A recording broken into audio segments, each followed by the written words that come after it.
اچھا، ایک سوال شیخ بہت کرتے ہیں لوگ کہ عذاب روح کو ہوتا ہے یا جسم کو ہوتا ہے یا دونوں ایٹ دا سیم ٹائم؟ یہ بھی ان سوالوں میں سے ہے جو بہت قدیم سوالات ہیں، اچھا اور ہمیشہ ہر دور میں جی متقدمین نے بھی اس کے اوپر بہت بحث ٹھیک کی کہ یہ اس لیے کہ جب ہم قبر میں سے کسی کو نکالیں تو وہ تو ویسے ہی پڑا ہوتا ہے، ہاں ہاں تو کسی کو عذاب ثواب ہم تو نہیں دیکھ رہے ہوتے کہ کچھ ٹھیک ہو رہا ہے. ٹھیک تو اس سے لوگوں نے کہا کہ اس کا مطلب ہے جسمانی نہیں ہوتا، وہ روحانی ہوتا ہے، صحیح اور روح کو وہ ساری کیفیتیں درپیش ہوتی ہیں. صحیح مسئلہ اصل میں یہ ہے کہ جیسے مثلا یہ بھی تمثیل کے طور پر بیان کیا گیا کہ مثال کے طور پہ جب ہم خواب میں ہوتے ہیں تو خواب میں اللہ تعالیٰ معاف فرمائے سانپ ڈس لے، ہاں جی تو ہمیں جو سانپ ڈسنے کی تکلیف ہوتی ہے خواب میں وہ تو پوری ہوتی ہے، بالکل بالکل ٹھیک ہے، بالکل یہ تو بعد میں پتہ چلتا ہے کہ وہ خواب تھا، خواب تھا. ٹھیک ہے.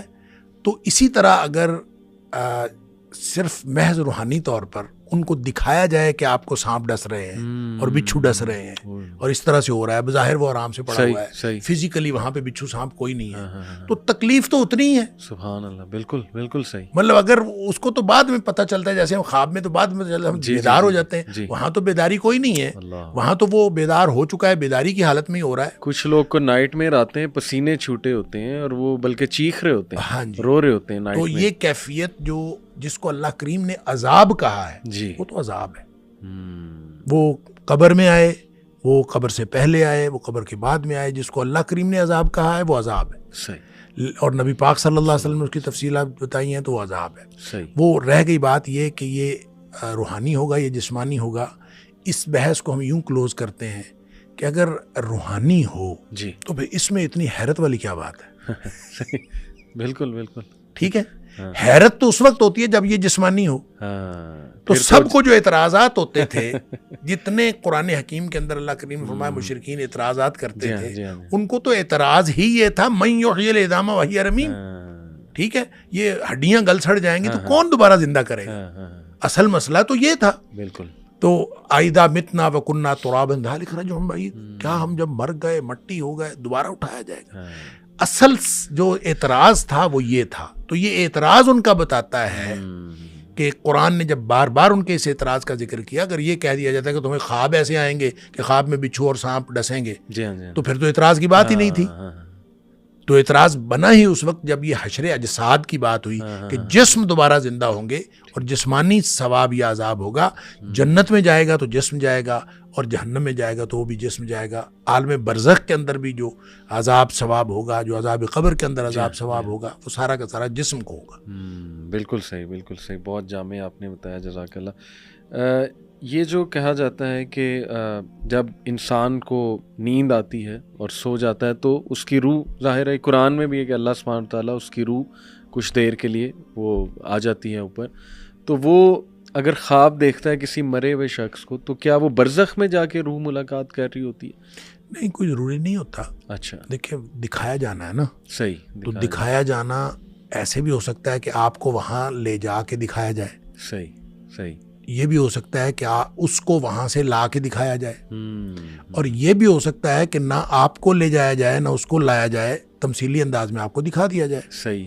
تو اللہ تعالیٰ جب ہر چیز پر قادر ہے، ان اللہ علی کل شیء قدیر، تو اس نے دکھا دیا تو وہ اس کے لیے ہمیں یہ بحث کرنے کی ضرورت ہی نہیں ہے کہ ہم وہاں گئے یا وہ یہاں آئے. صحیح صحیح. بحث تو تب ہو جب ہم نے دیکھا نہ ہو. تو ہم نے دیکھا ہے، صحیح، اللہ نے دکھا دیا ہے، بات ختم. صحیح صحیح. اچھا، کچھ لوگ شیخ اعتراض کرتے ہیں قبر کے عذاب پہ. وہ کہتے ہیں پہلی تو بات یہ قرآن سے کہیں ثابت نہیں. دوسرا یہ کہ وہ جو سوال وہ کہتے ہیں کہ آپ لوگوں نے خود نکالے ہوئے ہیں جو سوالات، اس کا بھی قرآن میں کہیں تذکرہ نہیں ہے. عمومی طور پہ وہ لوگ یہی امپریشن لیتے ہیں جی کہ بس ہم مریں گے، اس کے بعد بس قیامت والے دن ہی اٹھائے جائیں گے. اور دلیل وہ اس کی یہ دیتے ہیں کہ دیکھیں قرآن میں یہ الفاظ ہیں کہ جب انہیں اٹھایا جائے گا ایک دم سے تو وہ کہیں گے ہمیں کس چیز نے ہماری نیند سے بیدار کر دیا. اس کا مطلب کہ پیچھے کچھ بھی نہیں ہو رہا تھا. اگر ہو رہا ہوتا تو بڑے بوکھلا کے اٹھتے. تو اس سب کو کیسے ہم ان کا جوابات جو دیکھیں، سب سے پہلی بات تو یہ ہے کہ قرآن سے ثابت ہے یا نہیں ہے، جی، یہ اتنا میٹر ہی نہیں کرتا. اچھا، پہلی تو بات یہ بالکل ٹھیک. قرآن سے ثابت ہو یا نبی کریم صلی اللہ علیہ وسلم کی بات سے ثابت ہو، صحیح، بات ایک ہے. بالکل ٹھیک. دونوں میں کوئی فرق نہیں. صحیح. یہ فرق ہم نے بنائے ہوئے ہیں. دیکھیں قرآن جو کہتے ہیں قرآن سے فائدہ قرآن سے ثابت ہوا, ان سے یہ پوچھیں قرآن کس پہ نازل ہوا تھا, قرآن کہاں آیا تھا. کوئی بنی بنائی کتاب مجھے یا آپ کو مل گئی تھی. صحیح. قرآن نبی کریم صلی اللہ علیہ وسلم کے قلب اطہر پہ نازل ہوا ہے. صحیح. اور نبی کریم صلی اللہ علیہ وسلم کے دل پہ قرآن کہتا ہے خود نازل بہ الروح الامین علی قلبک لتکون من المنذرین. اے حبیب صلی اللہ علیہ وسلم ہم نے آپ کے دل پر نازل کیا.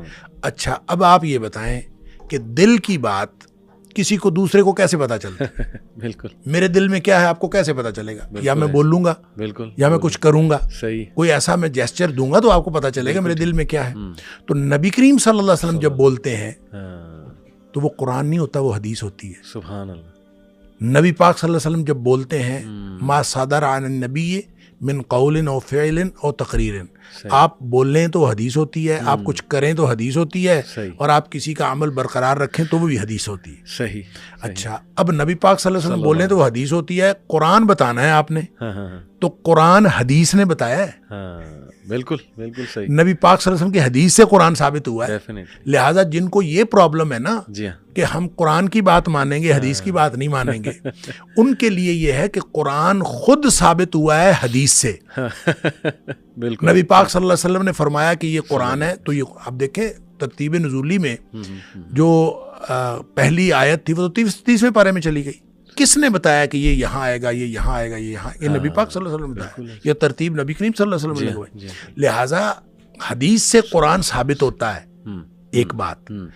دوسری بات یہ ہے کہ حدیث کو حلال و حرام کے حوالے سے اللہ نے قرآن میں اتھارٹی دی ہے نبی کریم صلی اللہ علیہ وسلم. صحیح. سورہ اعراف کی آیت نمبر 157 میں صحیح. اللہ تعالیٰ فرماتا ہے وَيُحِلُّ لَهُمُ الطَّيِّبَاتِ وَيُحَرِّمُ عَلَيْهِمُ الْخَبَائِثَ. جہاں نبی پاک صلی اللہ علیہ وسلم کی ڈیوٹیز کی بات کی, آپ کے فرائض کی بات کی, اس میں فرمایا یہ ان کے لیے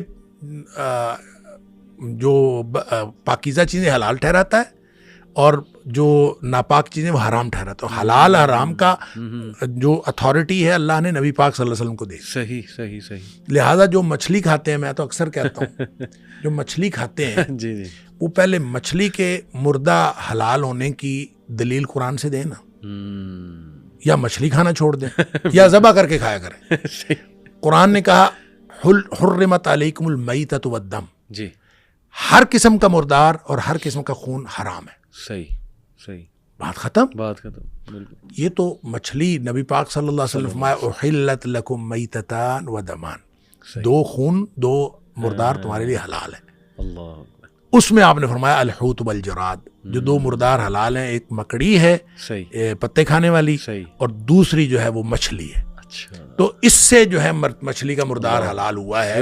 وگرنہ قرآن نے تو کیٹاگوریکلی مردار حرام کیا تھا. اس کا مطلب یہ ہوا کہ جو بات نبی پاک صلی اللہ علیہ وسلم فرمائے وہ اسی طرح سے حلت و حرمت کا درجہ رکھتی ہے جس طرح قرآن کی بات حلت و حرمت. اسی طرح قرآن نے کہہ دیا ما آتاکم الرسول فخذوہ وما نہاکم عنہ فانتہوا. جو کچھ اللہ کے رسول صلی اللہ علیہ وسلم تمہیں دیں وہ لے لو, اور جو جس سے روکیں رک جاؤ. یہ اتھارٹی ہے نبی پاک صلی اللہ علیہ وسلم کی کہ آپ ہاں کہہ دیں تو وہ بھی قانون بن جاتا ہے, آپ نہ کہہ دیں تو وہ بھی قانون بن جاتا ہے. پہلی تو بات یہ ہے. بالکل. لہٰذا جو کچھ نبی پاک صلی اللہ علیہ وسلم نے فرمایا ہے حدیث کے اندر وہ حجیت کے اعتبار سے اس کے اتنی ہی اہمیت ہے جتنی قرآن میں ہے. ٹھیک ہے. دیکھیں نا حضرت ابن مسعود رضی اللہ تعالیٰ عنہ نے کسی خاتون سے کہا کہ یہ جو جوڑا کرنا ہے حرام ہے. جوڑا یہ جو خواتین اوپر جو بنا لیتی ہیں, تو اس نے کہا حرام ہے. اللہ نے اس کو حرام کیا. تو خاتون آگے سے کہتی ہیں کہ میں نے تو سارا قرآن پڑھا, اس میں تو بالوں کا ذکر ہی نہیں ہے, تو تم کیسے کہتے ہو حرام. ابن عبداللہ بن مسعود رضی اللہ تعالیٰ عنہ نے فرمایا کہ یہ بتائیں کہ قرآن میں آپ نے یہ نہیں پڑھا ما آتاکم الرسول فخذوہ وما نہاکم عنہ فانتہوا, جو اللہ کے رسول صلی اللہ علیہ وسلم دیں وہ لے لو اور جس سے منع کرے اس رک جاؤ. وہ کہتی ہیں ہاں یہ تو پڑھا ہے. تو انہوں نے فرمایا کہ یہی تو نبی پاک صلی اللہ علیہ وسلم نے تو منع کیا ہے. جب نبی پاک صلی اللہ علیہ وسلم نے منع کیا تو ایسے ہی ہے جیسے قرآن نے منع کیا. لہٰذا جب عذاب قبر کا ذکر احادیث کے اندر آ گیا تو وہ ایسے ہی ہے جیسے قرآن میں آ گیا، کیونکہ وما ینطق عن الہوی ان ہوا الا وحی یوحی، نبی پاک صلی اللہ علیہ وسلم کے بارے میں قرآن نے فرمایا ہے کہ آپ اپنی مرضی سے نہیں بولتے، آپ کے اوپر وحی آتی ہے تو بولتے ہیں۔ لہذا نبی پاک صلی اللہ علیہ وسلم جو کچھ فرمایا ہے، عذاب کی باتیں آپ نے، عذاب قبر کی جتنی باتیں بتائی ہیں، وہ ساری کی ساری اسی طرح سے آتھینٹک ہیں جس طرح سے اگر صحیح حدیث ہو، اگر صحیح حدیث ہو تو وہ اسی طرح سے اتھینٹک ہے جس طرح سے قرآن اتھینٹک ہے۔ دوسری بات یہ ہے کہ قرآن کے اندر کم از کم 4 مقامات پر ایسے اللہ کریم نے ایسی آیات ہیں کہ جس میں واضح طور پر عذاب قبر کا تذکرہ ہے جی، یعنی اس سے یہ محسوس ہوتا ہے کہ جس دن مریں گے اس دن اس کے اوپر عذاب آئے گا، اشارتاً، یعنی آپ کیا نہیں اشارتاً نہیں بلکہ صراحتاً۔ مثلاً قوم فرعون کے بارے میں، آل فرعون کے بارے میں فرمایا بالکل کہ صبح و شام وہ آگ پر پیش کیے جاتے ہیں، بالکل بالکل صبح و شام وہ آگ پر پیش کیے جاتے ہیں، اور جب قیامت والا دن ہوگا تو ان کو لیے بڑے عذاب کی طرف جائیں گے۔